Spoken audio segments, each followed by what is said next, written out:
Make a motion to approve the 3-year customer service agreement with Access Point Incorporated. I'll second.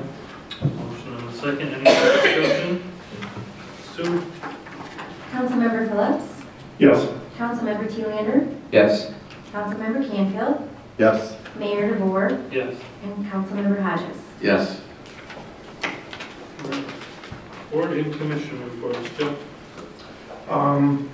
Yes, we had at the Historic District Commission, we talked over signage. State Farm will be moving down right down here next door to Overbeck. They approved 2 signs. I believe it's Farm Bureau, Doctor. Thank you. I'm sorry. Thank you. Yes, Farm Bureau. I think they're down there on the west side. Right, they're with Curtis Klingers now, Yes. actually. Yep, so he's moving down here. I believe the signage for the furniture was a little too big, and I think that's being reevaluated and looked at. And then yesterday, my daughter and I went to all the buildings that had gotten money through the Historic District Commission, and we're taking pictures because they're going to be writing a grant in April. So they do a great job, and all these businesses downtown look great. So, and the next meeting is the 28th of March. Mr. Hodges? Oh, sure. We had well, all my boards we haven't met yet this month, but last week on March 1st, the LCTV and Cable Endowment Board did meet. It looked over all of the various applicants. There'll be a complete report at our next meeting that will divulge who got what and so forth. Dennis Ken is here tonight, but he'll be giving us a complete report next time. So I look forward to that. There was $133,491.30. So look forward to that. Thank you. Great. Parks and Rec met before our last meeting, so nothing to report at this time. Alan? I didn't have any meetings, but I attended a last Thursday a Planning and Zoning, the Essentials seminar in Lansing, which was quite interesting. It gave me a lot of questions to ask, so I'm trying to go through and digest it all mentally. Senate Bill 0118 passed the Senate last Friday, and that bill had there were appropriations set to finish the trail from pretty much Foreman coming around to where we're going to connect near Montcalm at Saranac. That bill did pass. It's going to the House, and then the governor hopefully will sign it. If everything comes through the way we're hoping, it will also include the railroad bed, the old railroad that runs south to Elmdale. With the first part of this project, we will be the 5th largest rails-to-trail system in the country. If we can complete the Elmdale section, we'll be the 4th largest rails-to-trails in the country. So it's a pretty cool thing. The money's already appropriated. It's just a matter of them saying yes. Cool. All right. I haven't had any meetings yet. DDA is Thursday the 9th at noon. Wednesday the 8th at 7 is the Airport Board.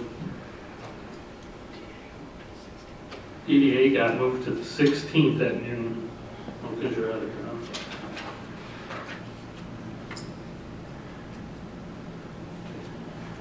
City manager report. I have a number of items to talk to you about. Since our last meeting, I did provide an update briefly on the biodigester, and since that meeting, we really haven't had any movement. They did submit us a proposal to review. Myself, the city attorney, we did review it. We shared with them our concerns that we had with it, and I'm not sure what the status has been, if it's changed since last week. So yeah, we're still working on that.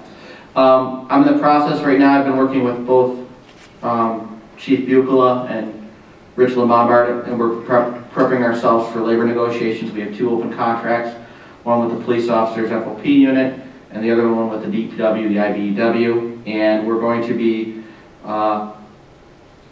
discussing that with council at our next council meeting. Steve Schultz will be here, and we're going to go into a closed session just to discuss our strategy for labor negotiations. Food truck, met last week with Chief Bucla and our city attorney, and we're in the process of putting an ordinance together to prepare for the council to look at and hopefully at a soon date. I'm also in the process, myself and Rich, last week we met with representatives from the Kent County Youth Fair, and we're in the process right now. I think we're at the point where we can actually start putting an agreement on paper for both parties to look at. I think we're pretty close on to coming up with something that we can present to both the park board and the council here fairly soon. I gave the council just a little snippet. I think I've talked to all of you about the dark store theory that is occurring throughout Michigan, where basically what's occurring is we have a number of big box stores, and what they're doing is they're going back for their for board of review and for the tax tribunals, and what they're doing is they're trying to lower their values. And in essence, what a lot of times what they're doing is they are using comparable stores of theirs that are out of business, that are vacant, and they're trying to use that as a comparable value. And what that's doing is it's allowing them to lower their values, which then in essence lowers the taxes to the specific municipality. And what it's also doing is it's reducing if for example, like a certain big box store, if they have an active store in another community in the state, they'll come to your community, they'll compare it to the value of that store, which has been lessened because of the fact they've been able to lessen the value of the vacant store. And it's really become a big issue in the state of Michigan. And there's legislation out there currently right now to try and prevent that from happening. They're still moving forward on it. However, there has been there's a Michigan Supreme Court case that's pending currently. It's regarding Menard versus the city of Escanaba. And in that instance, why it's at the Supreme Court is the Court of Appeals reversed the MTT and remanded it based on the MTT's reliance on comparables that had deed restrictions. That's another thing that they're doing is they're using comparables to where there's deed restrictions, to where, for example, the business would go out of business and then they would put a deed restriction where basically it couldn't allow a comparable company to a competitor to come into that location and operate. So basically, that's also another issue that's driving the value down, because they can't get another entity into these big box stores. So there's a Supreme Court case pending regarding this, and there's been a number of amicus briefs that have been filed, both supporting supporting the reduction of values, and some on the other hand where they're trying to prevent the values from devaluing. The Michigan Municipal League has already filed an amicus brief, and I believe they've been supported by other municipal organizations. And also on the other side of the aisle, the Michigan manufacturers, the Michigan retailers, and Chamber of Commerce have also filed amicuses supporting their position. Meridian Township is leading, over in Lansing area, they're leading a number of communities throughout the state to partner together to file an amicus brief to prevent this from happening. Currently, they have reached out to about 30 different, I believe it's about 30 different municipalities at this point that are participating. I believe Kentwood is here in this area, number of communities in Ingham and Clinton County, number of communities on the east side of the state. And we're affected by this because we do have chains that will be coming to the tax tribunal and possibly trying this. So we were asked to consider supporting the brief with a cost of about $500 to add us to that brief. Actually, Bill Fahey, who is a partner of Steve Schultz's at Fahey Schultz, Berzick and Rhodes, he's writing the amicus brief for a number of the communities that are involved in this. And I was going to engage the city, and unless the council had an issue and didn't want me to do that. It was a very small dollar amount. This is something that's really came about to my attention in the last couple of days, and I didn't have time to put it on the agenda for tonight. But I think this is important for us at least to be a part of this, and it's very nominal cost to us. And if the council has any issues with that, I mean, I can very easily not put us on that. And one other thing to mention is our infrastructure. I know people have been asking us where we're at with some of our infrastructure updates, because really haven't heard much. Well, I can tell you that the Jefferson project is going to be going out for bid very soon. We do plan on doing that project this summer. One other thing we're looking at in our budget this year is at least trying to put some fund together to start managing some of our stormwater drains. We have not done a very adequate job in the past of, to my knowledge, of addressing some of our underground needs. And to what I understand is we've never really devoted any funds to the stormwater drains in the city. So we're trying to budget a portion of the budget to be able to start setting aside funds so we at least can start maintaining them better. One other thing that we are looking at doing is currently we're in the process we received from the state of Michigan, our SAW grant, which is a Stormwater Asset Management grant. And what it requires us to do is basically assess our underground sewer, storm sewer, sanitary sewer system. And what it also does is we've already started doing the PASER ratings, which is, PASER is basically the assessments of how the level of deterioration that our streets have. And every street, for example, has a PASER rating. We've already started that portion of it. We have a pretty good assessment as to what are the streets' most immediate need of work. However, one of the things that we're trying to do is we're trying to tie the stormwater, the SAW grant assessment with the streets, because it really wouldn't be prudent and wise not to be able to assess them all at one time.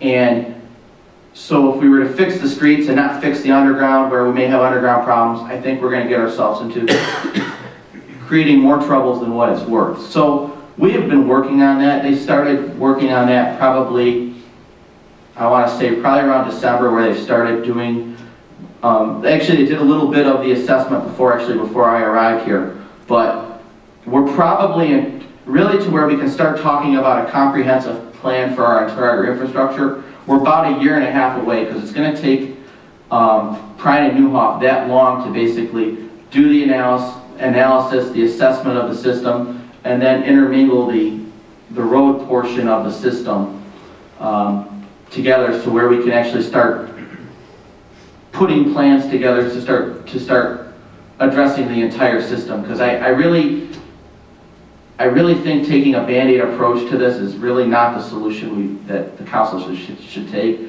Really need to overall think of this as the entire network and how we're going to correct the whole network of system over a period of time, not just going and basically taking a shotgun approach to it.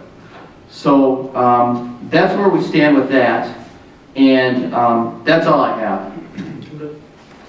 I think you do want some action, or at least a recommendation or consensus on the dark store tax. Yeah, I think a consensus would be a good idea. This guy says, okay, go for it. I can say okay. I agree. I do as well. Great. Nope, I just talked with Jim, our assessor, and get his input on it. Or Jeff, I'm sorry. Absolutely. And, but yeah, we certainly, for that amount of money, want to be in a good position to defend our tax assessments. Sure. Thank you. All right, council comments. Mr. Canfield.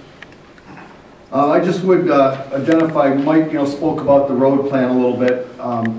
I had somebody come up and approach me on the street corner, Jim Howard, and asked about that, and Jim Salzito also had approached the council a few times and asked what our plan was. And initially we thought we were focusing on the roads, but as Mike indicated, really the stuff underneath that is just as important. We need to assess that, because if we fix the roads and then we have a problem, we got to tear them back up a couple years later, then that's not good use of our money. But the council and the city management is very much aware that roads are our priority, and we are focusing on that. But appreciate citizens are always welcome to approach us. We had coffee with the council this week. We had some good attendance there.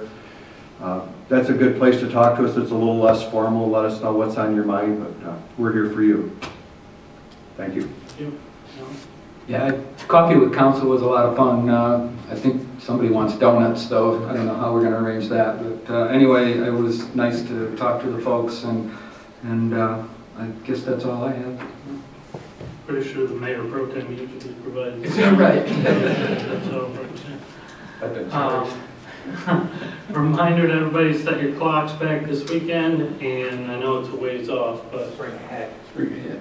Spring ahead. Yeah, that's right. No, I'm excited about working Saturday. No, I'll take it. And I know it's early, we'll have another meeting before that, but the expo is on the 25th. Mr. Phillips. I would just like to thank Mike and Rich. That's some beautiful equipment you got, those guys, and I think it's going to aid our city well, and it's going to help our employees. And I didn't know the numbers, but the loader was, what was it, an 83, so you got like 34 years out of that. That's pretty good. And then the Bobcat was 22 years out of that, so thanks you guys. That's going to be greatly appreciated. It's really going to help our community out. And Chief Bucala, thank you for the Citizens Academy. I'm really looking forward to that. And I already respect, what a great team we have that he has. We can feel good in this city because we have a great police force.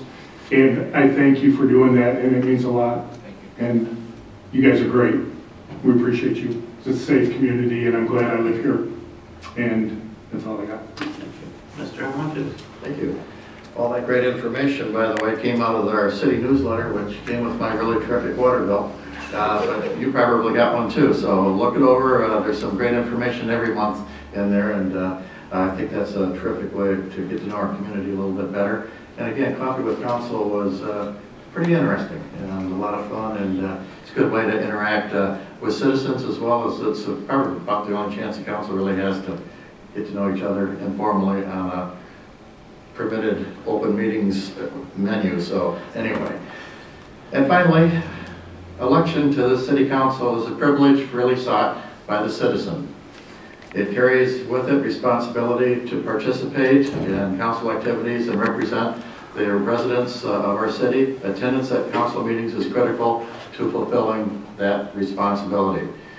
This city council member has, over the past 29 years, served 23 of those years on the city council, in stints of 9 and 14 years, over 552 city council meetings, for which I think I've missed maybe 10. Oh, and I was late for one. We round to that, don't we? Holy smokes. Anyway, anyway, we'll move on. At the end of this term, I will retire from my involvement on the city council. I announce my not running at this time so as to encourage and allow citizens to step forward and run for this office representing our city. Nominating petitions for the November 7th election are to be filed with the city clerk on or before 4 p.m. on Tuesday, April 25th. So that's not very long. Let me be clear that I fully intend to serve out my term, and I will be available to work with the city in any capacity, and that it would seem and deem necessary, or that you'd want me for. Maybe you won't. But anyway, stop by the clerk's office, take out a petition, and I would strongly encourage everyone to be involved in your community. It's a great place, and you have a great opportunity. And with that, I make a motion, Mr. Mayor, that we go into closed session pursuant to the city manager performance evaluation. I'll second. Okay. All in favor? Yes. Yes. Just one, can we have the minutes indicate that it's being done at the request of the city manager?